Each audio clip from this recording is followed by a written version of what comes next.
Ukraine युद्ध के साथ साथ रूस और अमेरिका में अब न्यूक्लियर रेस शुरू हो चुकी है। परमाणु हथियारों की बढ़त पर लगाम लगाने वाला समझौता सस्पेंड हो चुका है। रूस ने खुद को परमाणु समझौते से अलग कर लिया है। अब अमेरिका ने भी फैसला यह कर लिया है कि वो अपने परमाणु हथियारों से जुड़ी जानकारी रूस को नहीं देगा। अब खबरें यहां तक सामने आ रही है कि रूस जो है परमाणु परीक्षण करने को तैयार है, वहीं अमेरिका भी अब रूस के परमाणु वर्चस्व का जवाब उसी के भाषा में देने के लिए तैयारी कर रहा है।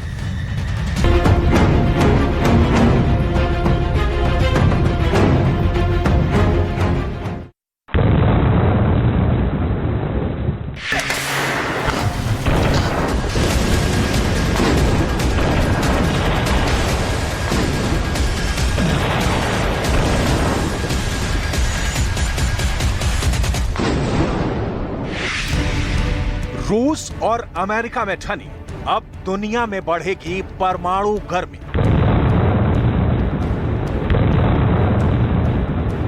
धरती के अंदर फटेंगे बम, परमाणु बमों का होगा शक्ति परीक्षण।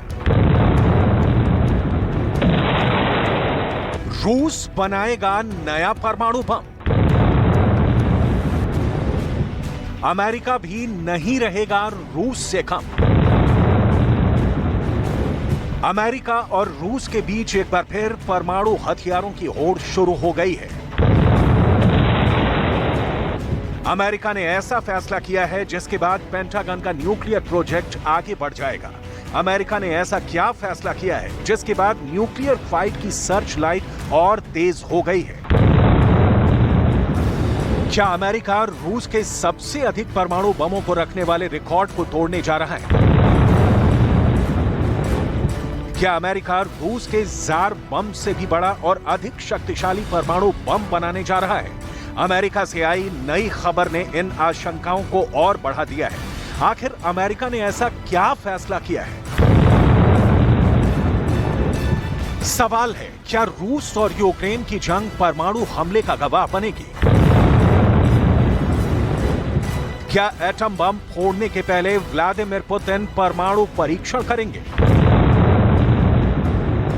क्या रूस के जवाब में अमेरिका के प्रेसिडेंट जो बाइडेन भी परमाणु टेस्ट का ऑर्डर देंगे? इन तीन सवालों के जवाब से भी बड़ी खबर यह है कि रूस और अमेरिका की न्यू स्टार्ट संधि सस्पेंड होने के बाद दुनिया के करीब 90% परमाणु बम रखने वाले इन दोनों देशों में एटमी रेस यानी परमाणु होड़ शुरू होने वाली है।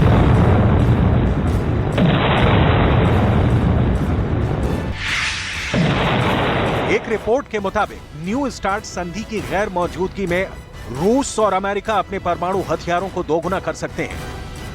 परमाणु बमों की लिमिट तय करने वाले करार को स्थगित कर व्लादिमीर पुतिन ने अपने इरादे पहले ही जता दिए हैं। Хочу сердечно поздравить с праздником военнослужащих, добровольцев, мобилизованных граждан, специалистов разных профессий, которые участвуют в специальной военной операции. Сейчас наши бойцы героически сражаются с неонацизмом, пустившим корни на Украине. अमेरिका के साथ परमाणु समझौते को पुतिन ने ताक पर रख दिया है। उसकी शर्तों को पहले से ही दरकिनार कर दिया है। लेकिन अब अमेरिका ने भी फैसला किया है कि वो अपने किसी भी परमाणु हथियारों से जुड़ी जानकारी को रूस के साथ साझा नहीं करेगा। अमेरिका का कहना है कि वो रूस के साथ कुछ न्यू स्टार्ट डेटा साझा करना बंद करेगा। अब अमेरिका रूस को अपने मिसाइल और लॉन्चरों की लोकेशन की जानकारी नहीं देगा। परमाणु ठिकानों की जगह हुए बदलाव को नहीं बताएगा। पनडुब्बी से लॉन्च होने वाली बैलिस्टिक मिसाइलों की लॉन्चिंग नहीं बताएगा। बड़ा सवाल है, इस फैसले के पीछे अमेरिका की क्या मंशा है? क्या अमेरिका अपने परमाणु ठिकानों की लोकेशन बदलने जा रहा है? क्या अमेरिका अपने परमाणु हथियारों की तैनाती में परिवर्तन करने जा रहा है? कुछ दिनों पहले ही अमेरिका ने न्यू स्टार्ट समझौते के तहत अपने परमाणु हथियारों की जानकारी सार्वजनिक की थी। अमेरिका के स्टेट डिपार्टमेंट ने बताया कि अमेरिका के पास फिलहाल 1419 हमले के लिए तैयार परमाणु हथियार हैं। 662 इंटरकॉन्टिनेंटल सबमरीन बैलिस्टिक मिसाइल और हैवी बॉम्बर हैं। वहीं रूस ने 2023 में अपने परमाणु हथियारों की संख्या नहीं बताई है। न्यू स्टार्ट समझौते के तहत दोनों देशों ने तय किया था कि वो अपने पास 1550 से ज्यादा परमाणु हथियार और 700 से ज्यादा स्ट्रेटेजिक लॉन्चर नहीं रखेंगे। लेकिन लगता है अब बात बहुत आगे बढ़ गई है।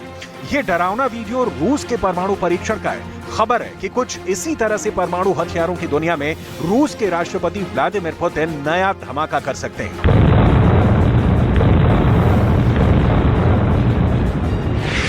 आखिर अमेरिका के सैटेलाइट की नजर रूस के एक वीरान आइलैंड पर क्यों टिकी है? अमेरिका का सैटेलाइट उस टापू के चप्पे चप्पे की तस्वीरें क्यों ले रहा है? उस आइलैंड के एक खास इलाके पर ही अमेरिका की पैनी नजर क्यों है? जवाब है रूस की परमाणु परीक्षण की तैयारी। दावे के मुताबिक रूस के नोवाया ज़ेम्ल्या परमाणु परीक्षण स्थल पर हलचल बढ़ गई है, क्योंकि किसी भी वक्त परमाणु परीक्षण को अंजाम दिया जा सकता है। बीते महीने 21 फरवरी को रूस के राष्ट्रपति व्लादिमीर पुतिन ने अमेरिका से न्यू स्टार्ट संधि को स्थगित करने का ऐलान किया। पुतिन ने अमेरिका के साथ परमाणु हथियारों की लिमिट तय करने वाले इस समझौते को सस्पेंड करने की वजह भी बताई। उन्होंने दो टूक कहा कि वो अमेरिका की अगुवाई में नाटो समेत 54 देशों की मंशा पूरी नहीं होने देंगे, जो यूक्रेन की जंग में रूस की हार के लिए हथियारों की सप्लाई पर पानी की तरह पैसे बहा रहे हैं। На год. Мы знаем, что истекают гарантийные сроки годности к боевому применению отдельных видов ядерных боеприпасов в Соединенных Штатах. И в этой связи некоторые деятели в Вашингтоне, нам это доподлинно известно, задумываются уже о возможности натуральных испытаний своего ядерного оружия. В том числе с учетом того, что в США идет разработка. इस ऐलान का अंजाम क्या होने वाला है वो आपको बस 30 सेकंड बाद बताएंगे। अभी आप पुतिन के इस एक्शन पर अमेरिका के राष्ट्रपति जो बाइडेन का रिएक्शन देखिए।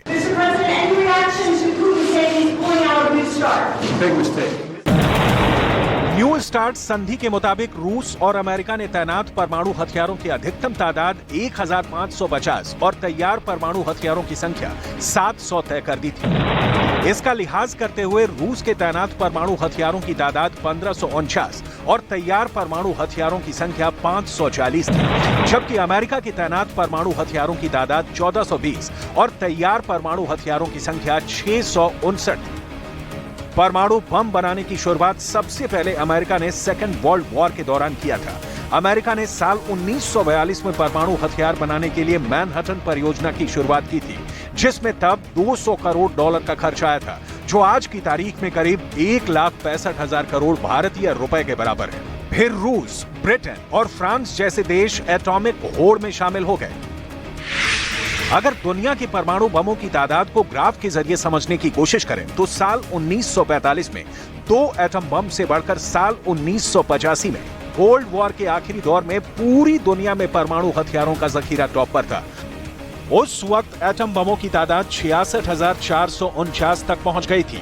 Bulletin on the atomic scientist के डेटा से पता चलता है कि 1986 के बाद से एटम बम कम होते गए। फेडरेशन ऑफ अमेरिकन साइंटिस्ट के मुताबिक 1990 के दशक की तुलना में हाल के दिनों में परमाणु हथियारों को नष्ट करने की रफ्तार में कमी तो जरूर आई है, लेकिन एक अनुमान के मुताबिक दुनिया में अभी भी तकरीबन 13,900 परमाणु बम मौजूद हैं। अमेरिका के राष्ट्रपति बाइडेन को सीधा संदेश देकर पुतिन साफ कर चुके हैं कि रूस को किसी भी कीमत पर झुकाया या डराया नहीं जा सकता। पुतिन के इस बयान से ये बात शीशे की तरह साफ हो चुकी है कि यूक्रेन युद्ध में किसी भी वक्त परमाणु बम का हमला हो सकता है।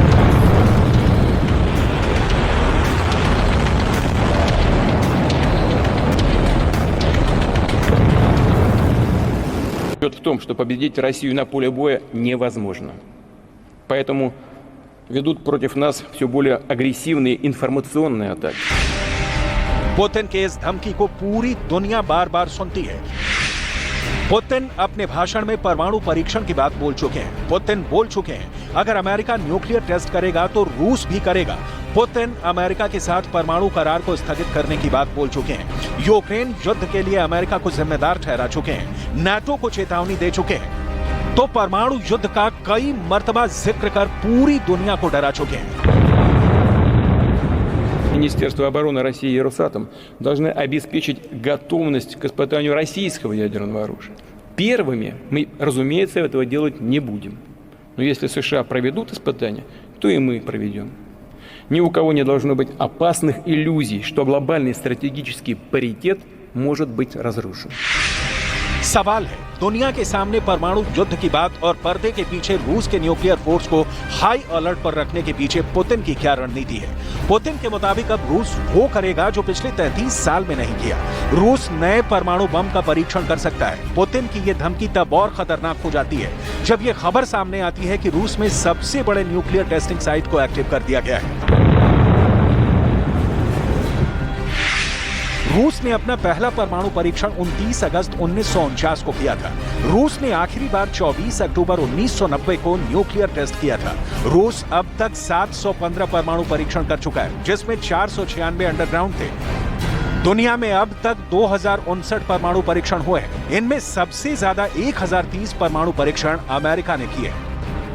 All Russian research institute of experimental physics Vyacheslav Solovyov ने दावा किया है कि अगर जरूरत पड़ी तो नोवाया ज़ेम्लिया में किसी भी वक्त रूस परमाणु परीक्षण कर सकता है। व्याचेस्लाव सोलोवियोव का यह दावा पुतिन की परमाणु धमकी से 100% मेल खाता है। नोवाया ज़ेम्लिया परमाणु परीक्षण स्थल रूस की सबसे बड़ी न्यूक्लियर टेस्टिंग साइट में शामिल है। नोवाया ज़ेम्लिया रूस के उत्तर और यूरोप के पूरब उत्तर में आर्कटिक महासागर में एक द्वीप समूह है। नोवाया ज़ेम्लिया मॉस्को से करीब 2000 किलोमीटर दूर है। साल 1954 में पहली बार नोवाया ज़ेम्लिया परमाणु परीक्षण स्थल को तैयार किया गया था।